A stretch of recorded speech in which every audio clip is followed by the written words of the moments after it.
A leadership lesson from elephants. I've spent a lot of time working in corporates, and I've become convinced that leadership lies at the root of our success. Leadership is also the reason why we fail. It's the reason why people leave organizations. It's the reason why people are unhappy.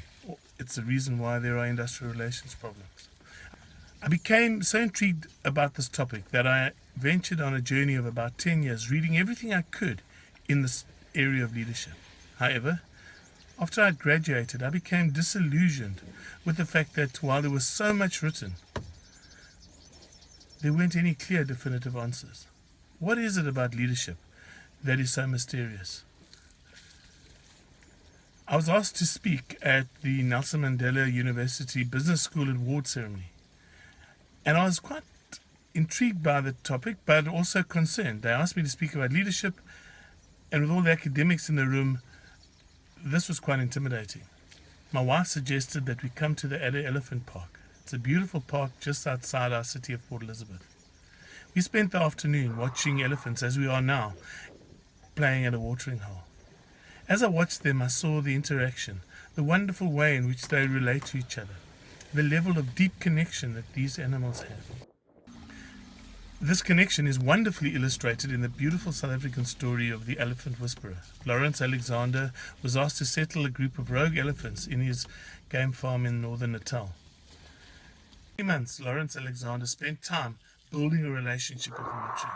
When they finally released the rogue elephants, they immediately stormed for the fence and for certain death as they were disrupting the local community. Lawrence Alexander pleaded with the elephants not to breach the fence, and they heeded his call and remained peaceful in that game farm for years. When Lawrence Alexander passed away, these elephants traveled a long distance and came and stood homage at his home. So how was it that Lawrence Alexander was able to exert a control on an animal? Well, he developed a level of connection, a powerful tool which built the relationship. Connection is what defines relationships. How much we connect with each other defines the nature of the relationship that we have established. This is true not only in animals, this is true between humans, between lovers, between father and son, between groups of people, families, churches.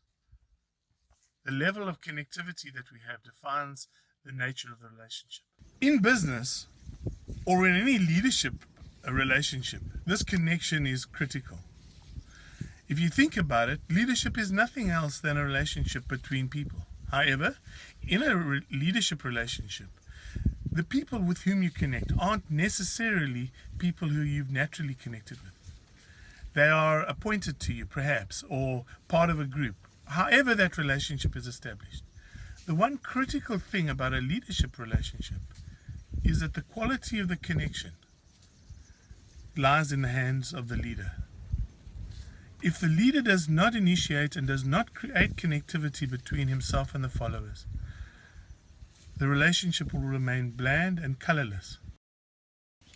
So in a leadership relationship, it is the way in which you connect with your people which is important.